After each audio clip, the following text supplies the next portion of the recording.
Hər vaxtınız xeyir olsun. Kanalımıza xoş gəldiniz. Bugün kanalımızda asan üsulla, rəngi qaralmayan, çox dadlı, ləzzətli aşqarasının turşu qovurmanın hazırlanma qaydası olacaq.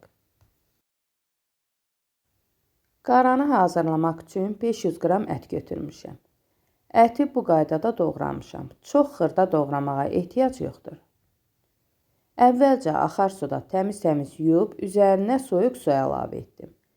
Əti bu suda ən azı 3-4 saat saxlayıram ki, qanı suya çıxsın. Yenidən təmiz-təmiz yuyub, üzərinə adi soyuq su əlavə etdim. Təxminən 1 çay qaşığı duz əlavə edirəm. Qazanı qapağını örtüb ocağın üzərinə yerləşdirirəm.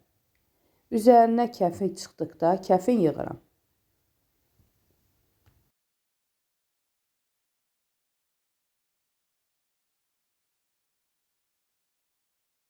Qazanın qapağını örtüb ət yumşalanacan bişirirəm.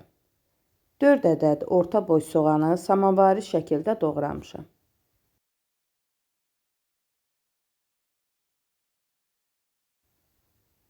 Üzərinə kərə yağ əlavə edirəm. Yağın miqdarını artırıb azaltmaq olar.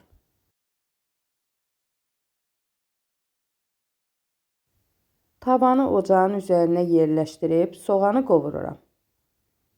Əvvəlcə hərdən bir qarışdırmaq olar. Ancaq rəngi dəyişdikdən sonra dayanmadan qarışdırmaq lazımdır ki, hər tərəfi eyni qaydada pişsin.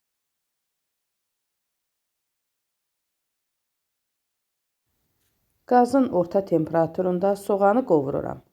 Rəngi bu cür olduqda ocağı söndürürəm. Çox qızardıb yandırmaq olmaz. Soğanları yağın içərisindən götürüb bir kənara qoyuram. 100 qram alça turşusu, 100 qram da əriyi əvvəlcədən təmiz-təmiz yumuşam. Soğanı pişirdiyim yağda azacıq qovuracam. Qeyd edim ki, əsl turşu qovurma reseptində ərik olmur.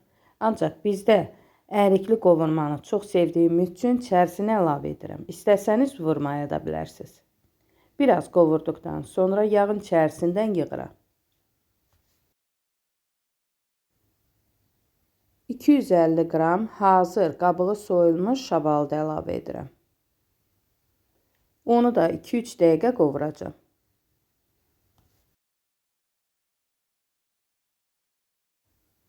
Şabalıdı da yağın içərisindən götürdükdən sonra həmin yağa pişmiş ətləri əlavə edirəm.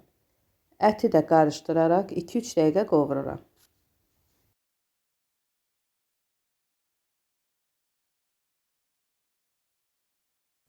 Tavanı ocaqdan götürdükdən sonra üzərinə şabalıdı, əriklə qavalını əlavə edirəm.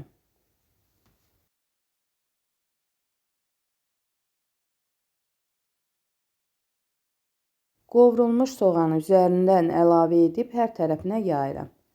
Bu qaydada hazırlayıb suyu tökmədən axşamdan səhərəcən soyucuda da saxlamaq olar. Səhərsi gün suyunu töküb bişirə bilərsiniz. Üzərinə duz istiot əlavə edirəm. Əvvəlcədən ətə duz əlavə etdiyim üçün duzun miqdarını az əlavə etdim. Biraz sarı kök əlavə edirəm. Ətin suyunu əvvəlcədən süzmüşəm. Üzərinə çıxacaq qədər ətin suyundan əlavə edib tavanı qapağını yerləşdirib ocağın üzərinə qoyuram. Qazın aşağı orta temperaturunda bişirirəm. Təxminən 5-6 dəqiqə qaynadıqdan sonra üzərinə 1/4 limon sıxıram. Aşqarasına limon sıxdıqda rəngi də, dadı da çox gözəl olur. Rəngi qaralmır. Limonun dənələrini qaşıq yardımı ilə götürürəm. Qapağı örtüb vamodda yağa düşənəcən bişirirəm. Artıq görürsünüz, yağa düşüb çox gözəl pişibdir. Gördüyünüz kimi artıq aşqarası hazırdır. Görürsünüz, içərisindəki ərzaqlar dəndən qalıb. Rəngi mükəmməldir, dadına söz ola bilməz.